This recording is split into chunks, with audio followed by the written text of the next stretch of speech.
Ngiphinde nginibingelele. Lena-ke ividiyo ekhuluma nge-necessity. So, kule video sisaka kuyona i-unlawful conduct esigabeni sokuthi i-defense esiyisebenzisayo i-necessity. So-ke esimeni la khona ongakwazi khona ukusebenzisa i-private defense, ngoba phela i-private defense isebenza against i-unlawful attack, kusho ukuthi i-unlawful attack kumele kube umuntu okuhlaselayo. Isebenza esimeni esikanjalo i-private defense angithi. Esimeni-ke la khona ungahlaselwa khona umuntu awukwazi ukusebenzisa i-private defense ukuyivikela, kodwa uzosebenzisa i-necessity njengokuthi esimeni la khona uhlaselwa khona isilwane, mhlawumbe uhlaselwa khona yinja. Ungasebenzisa mhlampe usukhipha isikhali usuyayibulala inja noma uyayilimaza. Mhlawumbe uma usuboshwe ukuthi ulimaze isilwane, inje noma mhlambe nje esinye isilwane. Mase uma ukuthi uboshelwa lokho-ke ungakwazi ukusebenzisa i-necessity. Usho ukuthi cha, bekumele beku-necessary, kusho ukuthi leli gama lithi necessity iqonda ukuthi bingekho noma ngathini, bengivikela i-legal interest ethile, kusho ukuthi bekumele ngiyenze, bekungiphoqa ukuthi ngenze lento engiyenzile kulesi simo engiyenzile kusona. So-ke i-defense ye-necessity ivuka ey'meni la khona ulimaze umuntu oseceleni, umuntu wesithathu, third person, ongahlangene mhlampe nalento eyenzakalayo ngaleso sikhathi, yabo. Walimaza yena, wadala umonakalo kuyena, noma esimeni la khona ungawudalanga umonakalo kumuntu kodwa udale mhlampe empahleni, noma asithi nje ulimaze indlu noma ulimaze imoto. So esimeni esikanjalo, nasesimeni la khona iphinde ivele esimeni la khona ubungozi bungaqhamuki komunye umuntu, yabo, nje ubungozi obuqhamuka entweni enjengokuduma kwezulu. Mhlampe umlilo usudale ukuduma kwezulu, wena usuyaqhekeza ngenxa yokuthi ufuna ukusindisa umuntu. Angithi lapho lento le eqhamukayo, lowo muntu omvikelayo awumvikeli against umuntu, umvikela against entweni eyimvelo. So ivela esimeni esikanjalo-ke i-necessity la khona udala umonakalo wena, udala ngokuthi mhlampe uyivikela entweni eyimvelo noma uyivikela entweni eyisilwane, noma ulimaze omunye umuntu wesithathu ongahlangene nalento ebiyenzeka ngaleso sikhathi, yabo nje. Kodwa okubalulekile ekumele ngikusho nje isuka nge-necessity ukuthi awukwazi ukuthi uyivikele, noma ngithi khona izimo la khona umthetho okulindele ukuthi ukubekezelele lokho ubuzima obukhona, njengokuthi nje uyaboshwa. Lokho kuboshwa kusemthethweni, angithi uyaboshwa, awukwazi ukuthi ukhiphe isibhamu udubule amaphoyisa uthi no, beku-necessary, bekuphoqa ukuthi ngiyivikele, noma bekuphoqa ukuthi ngiwabalekele amaphoyisa ngoba leso senzo leso, leyo nto eyenziwa amaphoyisa, umthetho ulindele ukuthi uyibekezelele wena leyo nto leyo. Noma amaphoyisa mhlampe esimeni awakwazi ukuthi edubule abantu abaseceleni, ngoba ethi mese sebenzisa i-necessity ethi eyi, bekuphoqa ukuthi sibadubule abanye abantu esiceleni ukuze sigcine sesithole lesi sigebengu ebesisifuna. So amaphoyisa nawo awakwazi ukuthi esebenzisa i-necessity. Mhlampe ngikwenzela isibonelo nje, ngamaphoyisa awakwazi ukusebenzisa ilokhuzana i-necessity esimeni esikanjalo. Nomuntu-ke nje oseceleni, mhlampe benidubulana nomunye umuntu, lowo munye umuntu wase wahamba wayocasha ngabantu abathile, awukwazi-ke wena ukuthi udubule lo munye umuntu ongahlangene naleyo nto, mase usuthi wena hhayi, inyoni ishaywa negatsha, bekumele phela ngidubule yena ukuze ngizofinyelela kuloya, yabo. Awukwazi ukuyisebenzisa esimeni esikanjalo ilokhuzana i-defense ye-necessity. Ngizokwenzela i-example-ke ubone ukuthi ijwayele ukusebenza ey'meni ey'kanjani. Okay, asithi nje ingane yakho uyifice idlala ngamaphilisi, kanti isiphuza amaphilisi, uthi uyabona, isiphuza amaphilisi, uyabona ukuthi la maphilisi ewaphuzile azoyibulala uma ingayi esibhedlela. Uthatha imoto yakho, ushaya imoto, uqonde esibhedlela. Awusabuki imarobhothi, awusabuki imithetho yemigwaqo, usuhamba ukudlula kwi-speed limit, imoto yakho isigijima ngalendlela ukuthi isisidlulile ne-speed limit. So uma-ke usuboshwa, uboshelwa ukuthi awuyigcinanga leyo mthetho yemigwaqo, yabo? Kushuthi ubushayela budedengu, nanoma yimaphi nje amacala abangakubopha wona. Usungakwazi-ke lapho ukusebenzisa i-defense ye-necessity ngokuthi bekuphoqa phela ukuthi ngenze lento le ngiyiphule leya mthetho ukuze ngisindise impilo yengane yami. Kushuthi-ke kuleyo example nje usuyabona ukuthi okay, shuthi lana kwi-necessity usuke ukhetha phakathi kosathana ababili.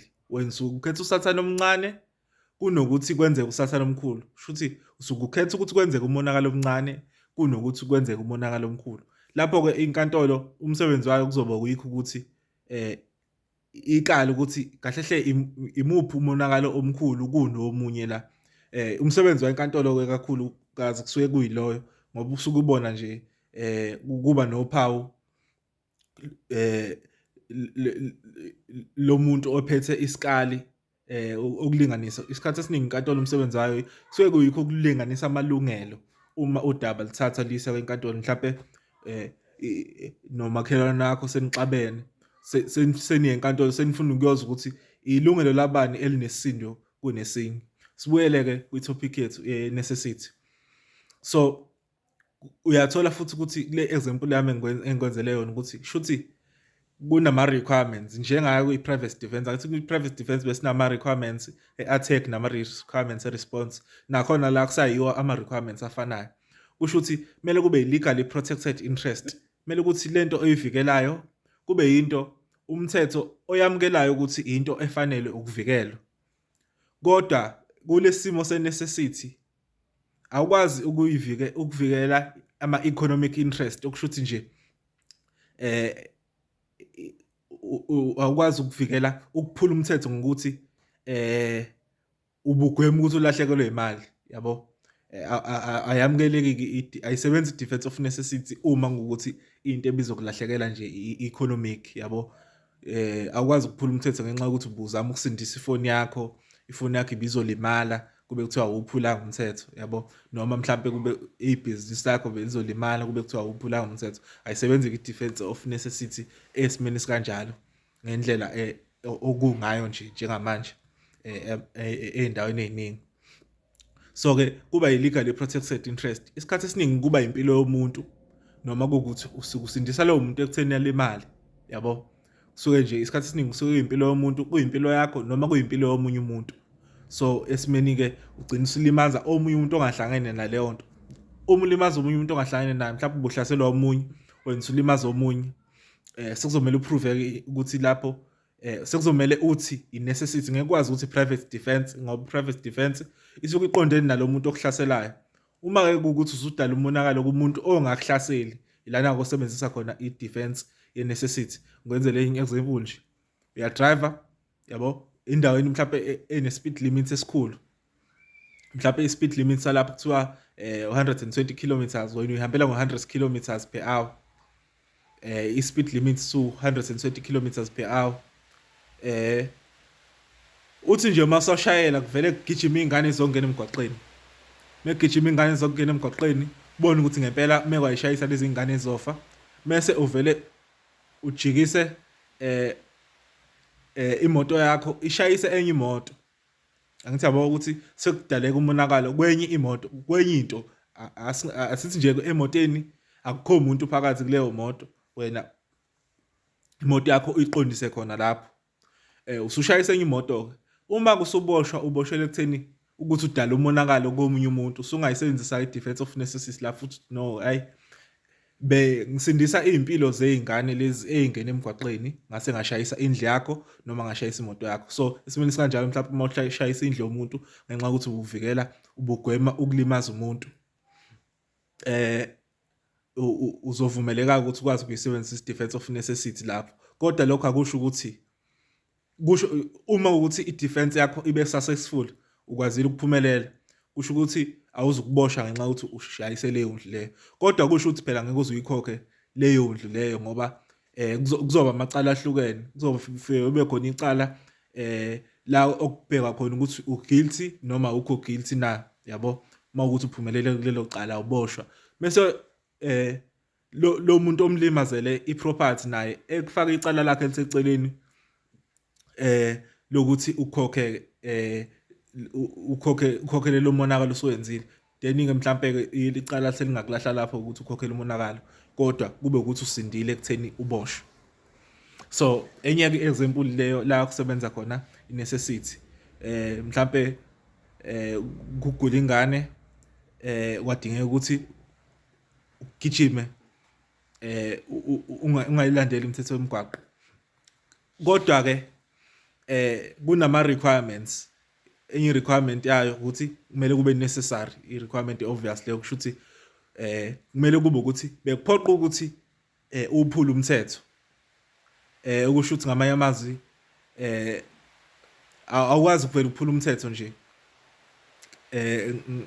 kungekho isimo esikuphoqayo, yabo.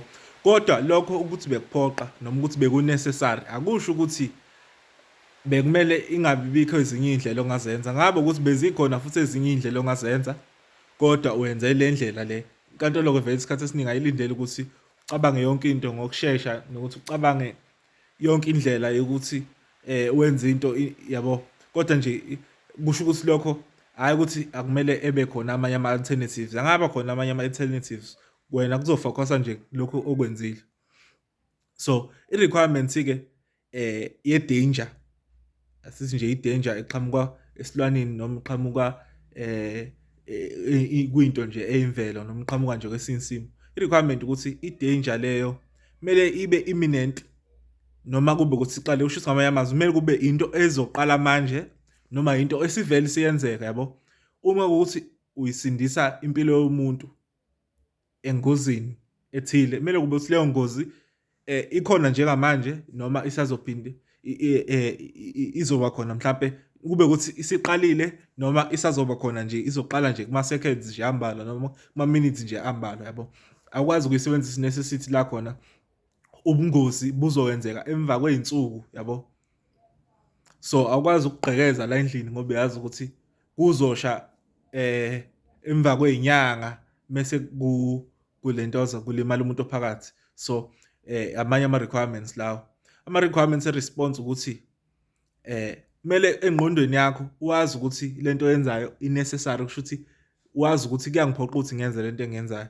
Awukwazi ukuthi, ngisho ukuthi ngamanye amazwi awukwazi ukuthi wenze into mese udecide usuyenzile ukuthi hhayi bekuphoqa, yabo. Wenze nje example, ufike ugqekeze endlini ungazi wena ukuthi mhlawumbe endlini inhloso yakho nje ukugqekeza endlini ukuthi ubulale isicabha, yabo. Ufike ushaye isicabha usibulale usigqekeze. Uthi uma uqeda ukusigqekeza kuvele kuphuma abantu mhlampe bethi eyi wasisiza besivalelekile lana khona igesi lana engozi bizosibulala nje ngoba kuthiwa sigqekezanga isicabha. Kanti wena engqondweni yakho bekungekho ukuthi ingathi ugqekezela ngenhloso yokusindisa iy'mpilo zalaba bantu. So i-necessity akwazi ukuyisebenzisa lapho ekutheni uma kuwukuthi isizathu sakho sokwenza leyo nto leyo noma engqondweni yakho ibingekho ukuthi leyo nto leyo uyenza ngenxa ye-necessity, yabo. Awukwazi ukuthola kamuva ukuthi hawu le nto isisiza abantu, shuthi-ke suzothi uma uboshelwa ukulimaza indlu noma ukulimaza isicabha mase uzothi hhayi ngigcine ngisiza abantu ngalokho noma mina bengingazi ukuthi kuzosizakala abantu, yabo. So awukwazi ukuyisebenzisa esimeni esikanjalo i-defense ye-necessity. So enye i-requirement-ke ye-response yakho ukuthi kumele ibe reasonable. Ukusho ukuthi ngamanye amazwi kumele kube ukuthi ukhethe usasana omncane phezu kosasana omkhulu, ukusho ukuthi akwazi ukudala umonakalo omkhulu kunalo ovikayo, yabo. So awukwazi ukuthi wenze into ngenxa yokuthi kwi-defense of necessity kusuke kunosathana ababili, isebenza lapho i-defense of necessity. Suke ukuthi uphula umthetho noma kwenzakala umonakalo omkhulu uma ungawuphula umthetho, isebenza lapho i-defense of necessity. Usho ukuthi wena awukwazi ukuphula umthetho udala umonakalo omkhulu kunalo obuzama ukuwuvikela, yabo. Awukwazi ukubulala umuntu ngenxa yokuthi ufuna ukusindisa omunye ukuthi engalimali, yabo. So ngingakwenzela nje i-example roughly ngento ekanjalo. Kusho ukuthi kumele umonakalo owuvikile ube mkhulu kunalona owenzile. Kusho ukuthi uma kuwukuthi ngikhande umonakalo wokushaya isicabha, lowo monakalo mese uqhathanisa nowokufa komuntu, sithole ukuthi hhayi, lo monakalo engiwenzile mncane kunalowo monakalo obuzokwenzeka kube kuthiwa angiwuphulanga lo mthetho lo okhona. Mhlampe imithetho trespassing noma ukugqekeza noma imithetho enye-ke i-requirement ekhona yikho ukuthi ingozi akumele idalwe phela ubudedengu bami noma idalwe izenzo zami, yabo. Angikwazi ukuthi ngifike ngibasa umlilo mese ngigqekeza izindlu zabantu ngokuthi sengifuna ukubasindisa emlilweni obaswe yimina. Ngenzela nje i-example mhlampe ngento ekanjalo, yabo. Angikwazi ukuthi ngifike ngidale into isimo esiyingozi mese ngingaboshwa ngenxa yokuthi ngiphinde ngaphula umthetho sengigwema leso simo. Kusho ukuthi ngamanye amazwi kuyi-fundamental rule nje emthethweni wethu ukuthi awubhenefithi kwi-wrong doing yakho. Kusho ukuthi awubhenefithi kwizenzo zakho ezimbi. Leyo nto ihamba izifike ngisho ko-family law ukuze mhlampe uthole ukuthi kuthiwe umuntu udale ukuthi kuhlukane ku-divorce, uyena umuntu odala i-divorce, yabo. Umuntu odala i-divorce isikhathi esiningi uyayi-forfeit-a le nto abezoyithola kube kuthiwa bezoyenza i-divorce, yabo. So isebenza kanjalo-ke le nto ukuthi emthethweni nje akwazi ukubhenefitha kumonakalo odalile. Kusho ukuthi akwazi ufike udala umonakalo mese futhi inkantolo ikuvumele ukuthi wena uzobhenefitha kulowo monakalo. Kodwa-ke leyo requirements yethu bathanda ukuyiphikisa abanye abaningi. Bathanda ukuthi bona isenzo sakho sokuqala asisihlukanise kunesenzo sesibili, yabo. Njengokuthi nje umama ube ebudedengu wayeka ingane yadlala ngamaphilisi, yabo. Bathi-ke labantu laba mvumeleni-ke umama-ke mese esewuphula phela umthetho ukuze evikele lesi simo lesi, yabo.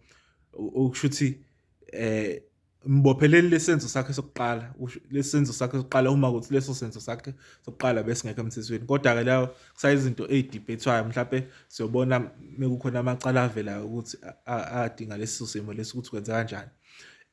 Enye-ke into ukuthi awukwazi ukusebenzisa i-defense of necessity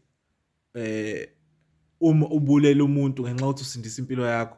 Khona-ke i-case edumile nje la khona abantu balimalela umkhumbi, bahlala iy'nsuku emkhumbini bengenakudla namanzi, base sebehlale 17 days. Kulo 17 days u-half walezo y'nsuku babengenakudla, u-half wesibili babengenakudla bengenawo futhi amanzi. Base bethi hhayi, ngoba vele sofa asibulale lo mfana lona 17 ngoba futhi yena uzofa kuqala ngoba uweak. Bambulala-ke bamudla base baboshwa-ke base sebethi hhayi sebesebenzisa inesisiso ukuthi bekuphoqa phela besisofa sonke bevele ezofa. Inkantolo-ke ayikuvumanga lokho. Kusho ukuthi emthethweni nje akuvumelekile ukuthi ubulale omunye umuntu ngenxa yokuthi usindisa enye impilo yakho. Nama-constitution amaningi-ke vele-ke lokho azokuphikisa ngoba ama-constitution nje athi wonke umuntu uyalingana ngaphambi komthetho. Kusho ukuthi akekho umuntu onelungelo lokuphila okudlula omunye. Kodwa lokho akusho ukuthi inkantolo ilindele ukuthi wena ube yihero, yabo. Ayilindele ukuthi ube yihero kodwa ayilindele futhi ukuthi ubulale omunye umuntu ngenxa yokuthi uzama ukusindisa impilo yakho, yabo. Ngiyacabanga ukuthi sekukhulumile okuningi okubalulekile nge-defense ye-necessity. Ngizoyivala lapho-ke sengiyobuye ngikhulume ngayo mekuthi sikhona isidingo sokuthi siphinde sikhulume ngayo. Okay, singakavali esimeni la khona uyitshela ukuthi ibikhona i-necessity kanti bengekho. Leso simo-ke leso i-conduct yakho kuzothiwa i-unlawful, kodwa uzokwazi ukuyisebenzisa i-defense yakho uma sisiza kwezinye izinto mhlampe i-criminal capacity noma i-fault. Kusho ukuthi la ngikwazi ukuyisebenzisa la mhlampe mawuyitshela ukuthi bekukhona umuntu ophakathi endlini ngenkathi indlu isha, wena wasagqekeza indlu noma mhlampe walimaza izinto ngenxa yokuthi uzama ukukhipha lowo muntu wathi athola ukuthi hawu kahle yakho umuntu. Esimeni sikanjalo-ke i-defense yakho ayizukusebenza kwi-unlawful conduct kodwa uzohamba uyifaka kwi-fault, okusho ukuthi uzothi bengenayo inhloso, le nhloso edingakalayo yalelo qala, yabo, izosebenza kanjalo-ke lento.